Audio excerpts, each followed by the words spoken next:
Halo saudaraku dan sahabat-sahabatku, kembali lagi dalam acara saya Air Talks malam hari ini. Saat ini saya datang ke tempat ini di Astronasi Mansion, bertemu dengan sahabat lama saya. Selamat malam, Captain Limpong. Kehormatan saya dong. Terima kasih waktunya sudah Iya, bisa luar biasa. berkunjung sini, kita bisa ketemu ngobrol-ngobrol di acara Air Talks saya yang ke episode kali ini. Saya mau berbagi lah pengalaman hidup Captain Gema ya, karena dia juga seorang Captain Pilot yang penuh sensasi dan juga banyak dicari orang. Karena bukan hanya di dalam dunia penerbangan, tapi dalam dunia apa kan namanya, astronauti. Dan di Astronauti itu kita difokus di pasar modal. Nah, pasar modal itu ngomong soal masalah keuangan, itu kebutuhan semua manusia di muka bumi ini. Jadi terima kasih malam hari ini saya biasa. mau sharing mengenai pengalaman kita sebagai pilot, sebagai orang di bursa gitu ya. Ya.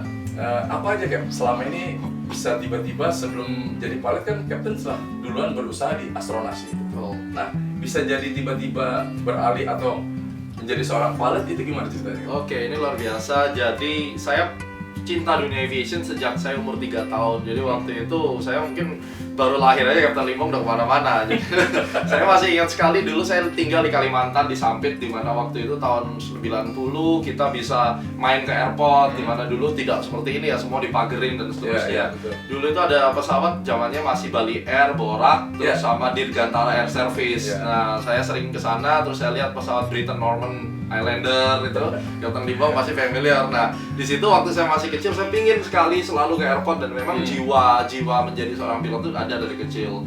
Sampai pada akhirnya tahun 2004 setelah saya lulus SMA, terus kemudian orang tua saya itu, ibu saya itu sangat takut kalau saya terbang, takut mati pokoknya nggak boleh, gitu.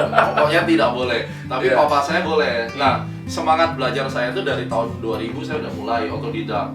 Lulus SMA tahun berapa ya? Tahun 2003. Oh, 2003. Tahun 2003, terus kemudian saya merasa bahwa saya harus jadi pilot. Cuma orang tua saya nggak ngasih apa mau dikata. Justru ini saya juga bisa men-sharingkan kepada teman-teman yang sekarang kesulitan biaya kan banyak, minta beasiswa. Saya dulu udah kayak kartu mati, orang tua nggak ngasih.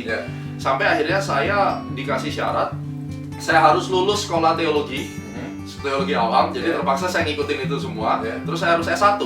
Nah, baru saya dikasih izin, katanya begitu. Jadi saya sign up ke university, ngambil accounting degree, terus kemudian sambil jalan juga waktu itu belajar sekolah Alkitab untuk kaum umum, awam ya. Jadi kan saya bicara sama pendeta nih.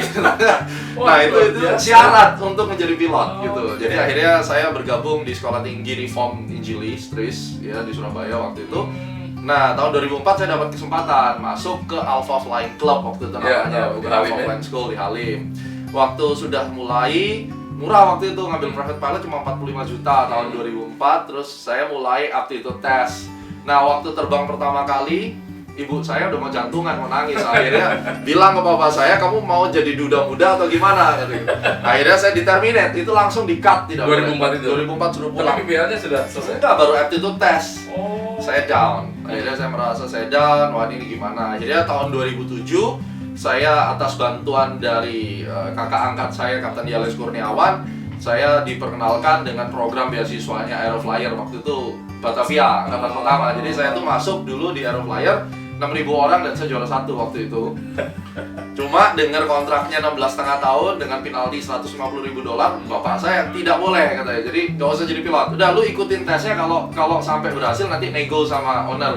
Sampai orang tua saya udah pernah ketemu sama Pak Yudiawan. Dan saya lulus semua sampai simulator, tapi ya ada konflik, entah kenapa tiba-tiba saya dijegal, diberi titipan dari owner bahwa yang namanya Gema ini nggak boleh masuk Batavia apapun itu. Padahal ya saya menang semuanya sebenarnya. Ya apa mau dikata, Tuhan punya kehendak. Akhirnya di situ saya sedown-downnya sejak tahun 2007 saya kubur impian saya menjadi seorang pilot. Dan saya buang semuanya, saya tidak mau, bahkan waktu itu lihat majalah angkasa aja saya gemetar, saya ketakutan, trauma. Saya udah coba lagi STPI Curug, tes, nggak lolos karena saya matematika nggak pintar. Habis itu saya coba tes Garuda sampai tahap kedua, beasiswa juga fail. Ya udahlah, mungkin ini bukan jalan saya. Akhirnya saya punya keinginan begini, walaupun saya tidak tahu kapan saya jadi pilot, yang namanya saya cinta penerbangan, ya saya terus belajar aja, buku ada. Akhirnya saya baca buku, saya tetap belajar update ilmu, sampai akhirnya setelah bisnis saya jalankan, 2008 saya mulai jalankan. Sudah lulus S1-nya itu? Udah, waktu itu S1 udah lulus, terus lanjut S2, terus 2007 itu saya selesai S2-nya, terus mulai S2, 2009 saya selesai. Nah, waktu di dalam perjalanan itu saya berpikir bahwa saya udah mulai bisnis, saya punya usaha sendiri. Prinsipnya adalah kalau kita sekarang punya usaha dan saya punya penghasilan, ya sebenarnya saya bisa jadi apapun sih gitu. Orang tua saya juga pastilah kasih hadiah gitu. Dan saya mulai 2007-2008 saya sudah tinggalin semua aviation. Dulu saya pemain simulator, saya berlatih di flight simulator, di itu semua saya tinggalin karena saya merasa trauma, saya tidak bersentuhan lagi dengan aviation. Dulu kalau naik pesawat selalu ngemis-ngemis ke kokpit ya, gitu pingin kan, tapi sebegitu trauma itu saya tidak pernah lagi mau masuk ke kokpit. Akhirnya saya di penumpang saja. Sampai setelah kita punya tabungan, saya putuskan, saya bilang sama orang tua saya sudah mencapai apa yang kalian harapkan. Saya menjadi entrepreneur, saya set up company, semuanya jalan dengan baik. Tolong kasih saya izin satu, restui saya mau jadi pilot. Saya bilang begitu. Dan pada saat saya jadi pilot, saya akan menjadi entrepreneur di dunia aviation. Itu janji saya kepada mereka bahwa saya tidak akan menjadi pilot yang terbang setiap hari karena mereka tidak mau gitu. Mereka takut anaknya hilang. Oke, saya akan menjadi entrepreneur di aviation dan saya akan membuat satu terobosan baru. Akhirnya 2016 saya ke Amerika. Saya ambil di Amerika karena memang impian saya dulu memang pengen terbang di Amerika gitu kan. Karena banyak teman-teman lulusan Southwind dulu ngasih tahu bahwa terbang di Amerika itu enak dan seterusnya, dan Captain Limbong kan di Amerika juga kan. Akhirnya di situ saya memberanikan diri untuk mengadu nasib dan saya menyelesaikan waktu itu private pilot instrument rating, saya bikin rekor 24 hari straight selesai. Kalau orang bilang apakah itu mungkin, ya sebenarnya mungkin karena saya belajar aviasi sejak tahun 2000. Kalau boleh tahu di mana kan? Dulu sekolah penerbangan nggak pakai sekolah penerbangan, jadi saya kenal satu instruktur, dikenalin teman di California. Iya, saya hire dia personally gitu. Saya ada teman yang punya pesawat, saya pakai dia personally, dan dia memang spesialis di accelerated training gitu. Akhirnya saya coba dan dia kasih tahu sebelum kesini kamu harus sudah mengerti ABCD. Wah, ini self study nih. Sejak itu akhirnya saya jadi dan saya bersyukur, puji Tuhan, orang Indonesia pertama yang bisa menyelesaikan itu, dan mereka kaget. Memang saya dengar katanya orang Asia itu dahsyat-dahsyat semangat belajarnya, dan ini yang memang saya bangga juga ya. 2016 ya? 2016. Bulan? Februari, Maret. Nah, sejak saat itu saya merasakan bahwa ini yang namanya aviation. Dan akhirnya saya mulai beli pesawat dan saya terbang. Terus teman-teman di Singapura juga punya pesawat. Saya mulai building time karena saya harus pulang. Di situ saya ke Amerika cuma 50 hari sambil jalan-jalan. Kita mulai terbang lintas Asia. Jadi pakai single engine, pakai Diamond. Jadi pakai single engine. Saya dari Seletar ke Thailand, dari Singapura Thailand pulang pergi. Jadi itu sambil ngumpulin jam sebenarnya. Akhirnya saya balik lagi ke Amerika untuk menyelesaikan commercial pilot karena program commercial pilot itu cuma 5 hari sebenarnya. Setelah jam kita cukup kan cuma di training. Nah, waktu saya kembali itu mulai saya buka flying school. Jadi di Amerika di tempat saya training itu, di situ saya putuskan kalau saya bisa lulus berarti sebenarnya programnya saya juga tahu. Akhirnya inilah saatnya saya bikin flying school. Dan akhirnya commercial pilot itu saya ramu programnya berdasarkan Federal Aviation Regulation. Saya bikin syllabusnya dan saya sebagai studentnya gitu. Student atas program saya sendiri, dan I passed that program. Which is ya sebenarnya sama aja, ketemu di PI juga ya standarnya sama, cuma kan lebih fleksibel. Yang penting kita basic ground school-nya udah selesai. Semuanya jam aja ya. Betul, semuanya kan self study, dan waktu sampai ke Amerika kan tinggal ujian masuk ke satu ruangan. Kebetulan saya lulusan di NAIA di South Carolina, itu juga masuk dormitory ya. Kalau saya mau cepet sampai 6 bulan juga bisa, tapi karena saya sambil jalan-jalan sambil main, jadi hampir 1 tahun. Betul, itu kan tergantung. Kalau saya waktu itu di sana pesawatnya banyak sekali dan fleksibel. Ya kan? Kalau saya dulu nggak ada kesempatan main karena memang tiap hari itu terbang 3-5 jam, dan untungnya kan memang winter dan udaranya di California dingin. Kalau di Indonesia kan panas.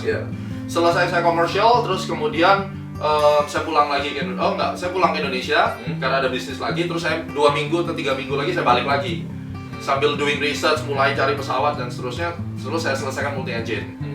Saya selesai multi engine, langsung saya kebetulan kenal sama partner teman di situ. Saya dikasih second in command citation 5. Nah, pertama kalinya saya ngerasain terbang pesawat jet. Kalau di FAA itu ada PIC, ada SIC. Setelah selesai saya ngerasain, wah saya pingin yang full rating nih, saya pingin pilot in command-nya. Tahun depannya kurang lebih 5 bulan, 6 bulan saya balik, saya ngambil pilot in command. Ada minimum jamnya nggak? Tidak ada. Jadi part 91, terus kemudian as a pilot in command, commercial pilot, terus kemudian multi engine. Dan tergantung sih, sekarang examinernya mau nggak dengan low hours gitu. Iya. Jadi ceritanya waktu saya ngambil citation, saya termasuk pilot in command yang paling kecil jamnya waktu itu, dan instrukturnya yang punya pesawat nggak ngomong ke examiner ya. Iya. Jadi dites aja gitu kan. Iya. Setelah tes, setelah saya pass, karena harus di-assess sesuai dengan ATP standard. Iya. Jadi FAA memang agak unik bahwa walaupun kamu komersial, kamu mengambil full type rating, maka assessmentnya menggunakan ATP standard. Iya. Ya udah berdoa aja kalau nggak lulus, paling recheck kan begitu kan. Akhirnya tes, ternyata pass, dan itulah pertama kali menjadi full pilot in command di citation. Mulai dikasih kesempatan untuk ikut kan ada medical trip, terus kemudian waktu empty leg-nya kita yang komen dan seterusnya. Ini udah berjalan gitu. Nah, sekarang sekolah ada pesawat sekarang di Amerika. Ya, ada pesawat. Flying school-nya itu sekarang di Amerika masih tetap berjalan sampai Jalan. Justru kita bersyukur sekarang murid-murid dari Korea, dari Singapura itu makin ya, banyak. saya lihat ada dari Italia ya. Betul. Jadi menurut Captain, sekarang kita kan dunia penerbangan di Indonesia ini lagi booming juga nih, tapi lagi over pilot sekarang nih. Iya. Banyak teman-teman kita, anak-anak kita yang masih belum dapat kesempatan bekerja ya. Betul. Kira-kira mislingnya di mana? Kenapa? Kan mereka semua sudah lulus, sudah punya rating, ya, bahkan sudah punya BPL, CPL, instrument rating, multi engine rating, Ya, bahkan sudah ATPL ground. Betul. Kenapa susah banget ngelamar di dunia penerbangan? Bahkan kan banyak di tempat saya bekerja aja ratusan pesawat di Indonesia ini banyak. Bahkan di daerah-daerah terpencil kayak MAF, kayak Susi Air itu bisa charter. Kenapa? Gimana menurut? Ini harusnya Captain Limang lebih tahu pasti. Cuma kita mungkin punya idea sekali ya. Kalau menurut saya gini, worth it sih mereka untuk menunggu kerja ya. Karena kalau kita mau bicara internasional, saya keliling di beberapa negara Eropa, Amerika. Cuma Indonesia nih sekarang satu-satunya hanya di Indonesia yang bisa menerima low hour pilot dari flying school langsung ke jet, itu cuma di negara kita. Jadi kalaupun harus menunggu 4 tahun, itu worth it ditunggu gitu dengan berdoa tentunya. Karena di negara lain tuh nggak mungkin kayak di Amerika. Per hari ini tuh krisis pilot gitu. Jadi per hari ini kayak SkyWest, terus kemudian Kompas Air yang regional ya. Krisis pilot, dan mereka setiap minggu hire 50 orang. Tapi mereka minta minimum ATP, udah full ATP. Jadi kalau bicara tentang bar nih ya, di Amerika nggak ada bar 1, bar 2, Captain. Jadi di Amerika tuh uniknya, pilot itu masuk airline udah pasti langsung bar 3 semua. Nah, dia harus ngambil CFI, CFII. Iya, biasanya mereka minta CFI, CFII. Harus itu di sana, baru bisa kerja di airline. Tapi Betul.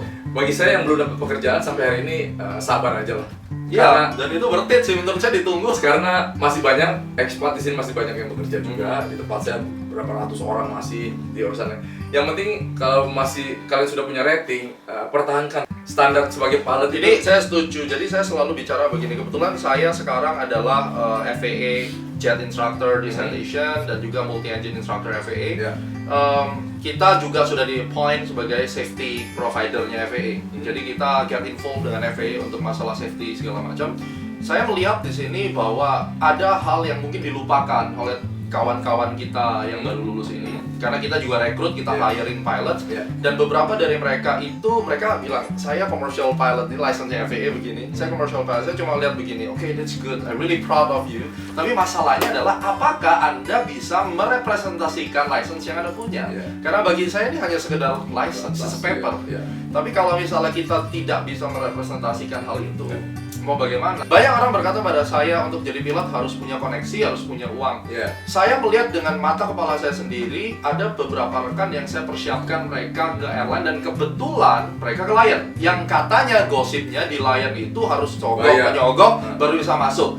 Saya melihat dengan kepala mata saya sendiri, teman saya adalah bachelor politics science di Kanada. Terus kemudian dia commercial multi engine di Kanada. Bahasa Inggrisnya perfect, native. Ngobrol sama saya persiapkan, pas masuk ke Lion interview, dia lulus tanpa bayar sepeser pun, dan hari ini sudah mulai mau masuk flight training di Lion Air.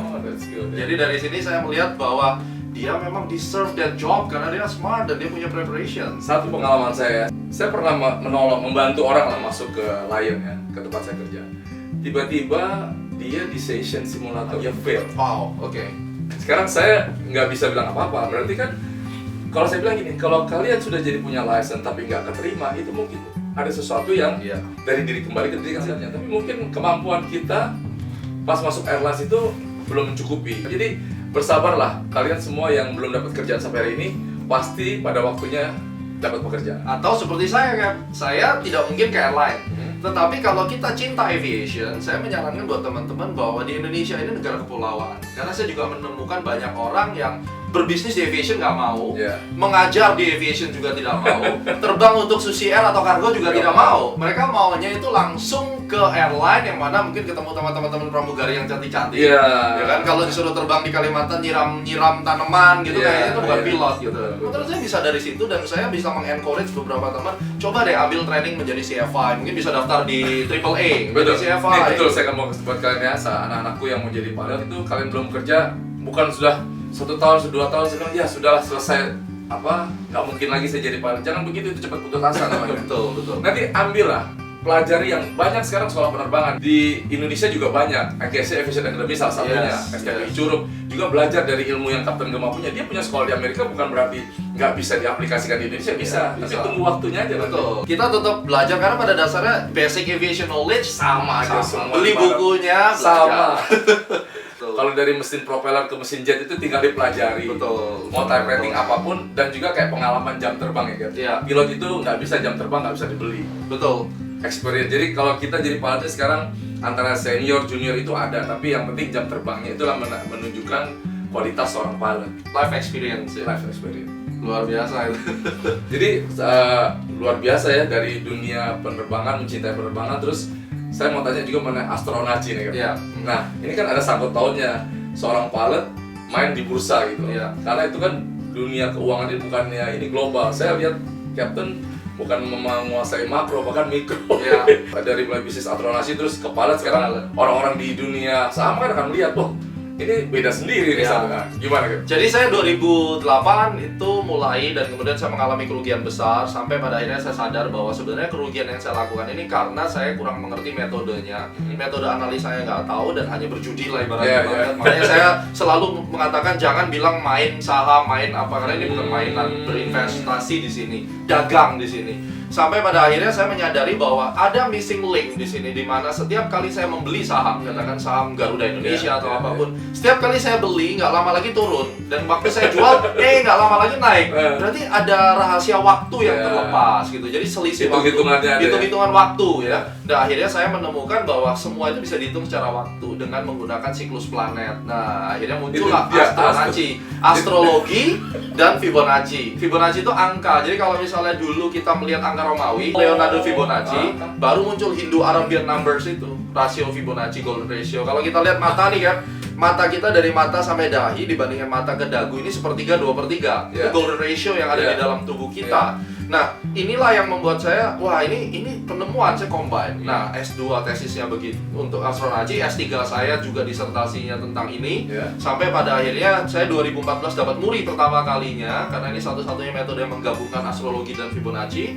2000 dari muri itu 2014. 2011 pertama kali di challenge sama Forbes International, jadi Forbes Magazine di challenge waktu itu, kalau memang benar di Indonesia bisa memprediksi time, coba dong kita prediksi, lalu kita masukin ke majalah Forbes untuk edisi bulan depan. Jadi saya harus memberikan analisa hari ini untuk memberikan prediksi indeks harga saham gabungan Indonesia itu bulan depan itu di harga berapa dan tanggal berapa. Itu tantangan yang kalau saya salah seumur hidup salah gitu. Tapi saya pikir ya, saya nothing tulus, bukan siapa-siapa, udah bikin aja lah. Ternyata benar, hasilnya keluar. Itu Tuhan punya pimpinan, itu bukan saya. Itu jelas itu. Jadi kalau dikatakan Tuhan tidak memimpin kita itu bohong. Itu di dalam jalan hidup saya itu tidak ada yang namanya hoki. Terus kemudian 2014 saya dapat muri. Nah, mulai sekarang 2011-14 itu mulai go internasional. 2016 mulai diundang Bursa Efek untuk buka opening bursa. Jadi kita bukan emiten tapi diundang. Ya, saya bersyukur sampai hari ini yang milestone adalah per Oktober 2018 itu saya Mei tahun 2018 mendapat gelar Master Financial Technical Analysis itu dari Amerika, International Federation Technical. Nah, akhirnya di Oktober itu saya diundang menjadi wakil Indonesia untuk memperkenalkan metode astronaci ke seluruh tokoh-tokoh finance dunia. Itu di KL waktu itu. Jadi itu mewakili Indonesia memberitahukan kepada seluruh dunia bahwa Indonesia memiliki satu metode namanya astronaci. Apa kata mereka? Diakui apa mereka masih? Mereka wow, dan akhirnya Malaysia mau ngundang kita gitu. Dan kita bersyukur juga kita ketemu diundang oleh Tun Mahathir Mohamad. Jadi dari sisi ini dia. yes, dari Wow. sisi aviation maupun dari astronautsinya kita ketemu. Muri beliau. juga dapat kan?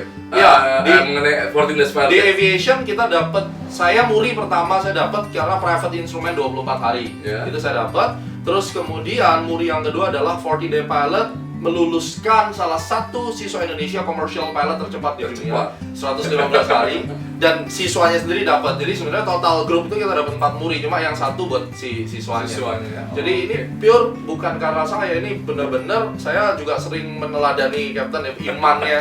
Itu Tuhan punya pimpinan. Amin. Kita nggak bisa ngapa-ngapain. Amin. Gitu. Nah ini yang saya satu masukan juga sangat bagus ya. Jadi saya minta inilah kalau berbisnis atau kita ini seperti contoh yang qualified, yang benar. Jangan kita ngumpulin uang dari banyak orang dan uangnya nggak jelas kemana. Betul. Sayang itu orang, namanya kasihan lah orang-orang kecil dikumpulin uangnya hanya untuk saya nggak tahu untuk apa. Tapi untuk juga sekolah penerbangan, Captain ini bukan calo, bukannya agent, bukannya Kita TSA provider. ya saya mau terangin kan banyak sekarang orang bilang saya ditawarin lah di Indonesia ini banyak sekolah penerbangan yang menyuruh saya jadi calonya kayak jadi agent. Lu bawa satu orang 5 juta, 10 juta, $1.000 gua kasih deh. Itu bukan saya kan. Ya, Saya profesional pilot, saya seorang hamba Tuhan, saya nggak udahlah, semua sudah lewat. Sudah lewat. Jadi ini salah satu contoh yang baik. Sama-sama kita kan bertukar ilmu Ya. bukan berarti kita nggak ada yang hebat, bukan Captain Gemma yang hebat. Ya, Yang kita andalkan itu yang hebat. Tuhan yang memberikan pertemuan kita hari ini. Jadi mengenai penerbangan, mengenai astronauti, mengenai apalagi yang cita-cita Captain ke depan. Prinsipnya begini, saya punya gambaran, nama saya itu Gemma Merdeka Guyardi, ada Merdeka. Lahir 17 Agustus. Sama, saya punya salah satu anak 17 Agustus 17. lahir. Harus dikiranya juga 17 Agustus. Namanya Gary Marwin. Oh, oke. Ada lah anak didik saya Gitu nah, ya. sih saya lihat nih orang nih kok sama semua nih. Ini yang kayaknya agak-agak ini semua nih yang 17 cara, Agustus. cara berpikirnya harus merdeka terus gitu. Nah, terus Nah, kedepannya apa? saya nama Merdeka itu adalah nasionalis. Makanya saya punya prinsip, mungkin apa yang saya kerjakan sekarang saya tidak akan nikmati. Tapi generasi setelah saya, anak saya, cucu saya, mereka akan menikmati apa yang saya kerjakan. Prinsipnya, apapun yang saya kerjakan hari ini, ada 3 hal. Yang pertama adalah untuk bisa memuliakan nama Tuhan. Jadi talenta yang sudah diberikan, itu prinsip. Jadi jangan sampai apa yang saya kerjakan ini nipu orang, makan uang orang, terus kemudian kita berkedok seperti kita mau bantu orang, tapi sebenarnya yuk gigit orang di belakang. Itu prinsip. Setuju. Jadi itu yang kita hindari. Yang kedua, kita harus menemukan sesuatu, otak kita dikasih karunia talenta ya. Saya Dikasih temukan hikmat, temukan sesuatu untuk membanggakan nama Indonesia. Itu yang paling penting. Dan yang ketiga adalah kita buat seluruh masyarakat generasi muda, kita pikirkan mereka gimana caranya generasi yang sudah bobrok ini dengan kita yang Nggak bobrok lah. Banyak yang belum berhasil. Iya, bisa kita katakan itu oke. Kayak Presiden Jokowi bilang revolusi mental katanya. Saya pingin ikut berperan untuk memperbaiki apa yang kita punya sehingga kalau Donald Trump bilang make USA great again, kita bikin Indonesia menjadi lebih hebat. Jadi sebenarnya itu melalui aviation dan melalui pasar modal saya merasa Tuhan panggil saya berkarya di sini. Jadi kalau memang saya warga negara Indonesia, kebetulan license saya Amerika, bagi saya seperti Captain tadi bilang, tidak masalah dari manapun, saya harus pulang ke negara saya memberikan kontribusi pada negara saya. Itu aja impian saya, karena uang itu nanti datang belakangan, Tuhan yang cukupkan. Itu yang selalu Captain katakan. Nih ya, kalau kita orang punya prinsip, berintegritas, segala sesuatu yang kita lakukan itu pasti berhasil saat kita hidup benar dan mengandalkan Tuhan, kayak otomatis. Dan jangan pernah lah iri hati atau curang. Kalau segala sesuatu itu jodoh, rezeki, mati sudah ada yang mengatur ya. Tapi kita harus berusaha sebagai manusia. Nggak bisa tiba-tiba saya mau pengen jodoh dianterin ke depan kamar, itu nggak mungkin. Nggak mungkin. Kita harus berusaha. Tapi ya alhamdulillah puji Tuhan lah.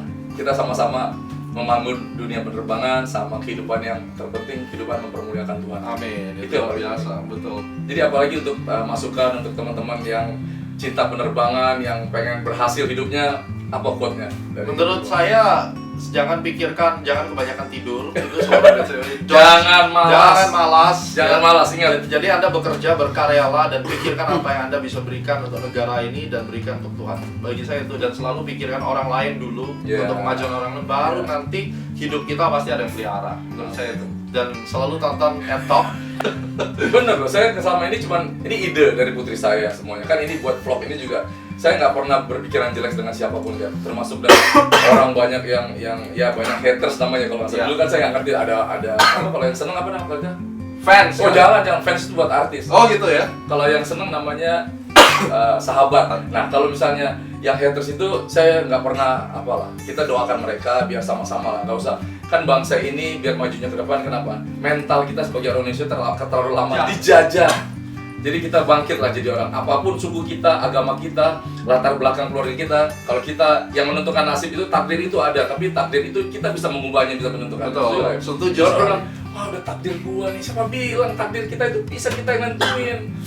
Jangan tidur, jangan malas. Untuk kalian semua siapapun lah yang menonton channel Ya ini. khususnya karena ini channel pilot, bagi yang belum menerima kerjaan jangan frustasi dan Jangan patah semangat, Ya, jangan putus asa. Kesempatan itu masih ada saat kita hidup benar dan mengandalkan Tuhan. Sampai hari ini kita duduk di sini semua Tuhan sudah mengatur. Betul, setuju. Jadi Dan inilah yang berbeda dari channelnya EdTalk karena ada unsur-unsur bagaimana menjadi manusia yang baik. That's why kenapa saya senang sekali diundang. sekali lagi terima kasih ya Cap untuk Ya, thank you berbagi very much. kehidupan, terutama dalam dunia penerbangan, dalam dunia bisnis. Biarlah kedepannya kita lebih maju Ya. pada anak-anak kita, teman-teman kita seluruh di manapun berada. Ayo bangkit menjadi orang, jangan pernah putus asa. Apapun yang kita lakukan pasti berhasil pada waktunya. Luar biasa. Terima kasih sekali. Thank you very much. Terima kasih. Sampai ketemu nanti kita bisa terbang sama-sama. Amin. Saya dapat giveaway-nya nih. Nah, saya selalu ngikutin. Oke, itu tadi ngobrol-ngobrol saya dengan Kapten Gema Guyardi. Biarlah channel ini terus buat bermanfaat bagi kalian. Dan terima kasih. We love you all. Sampai ketemu lagi. God bless you. Bye.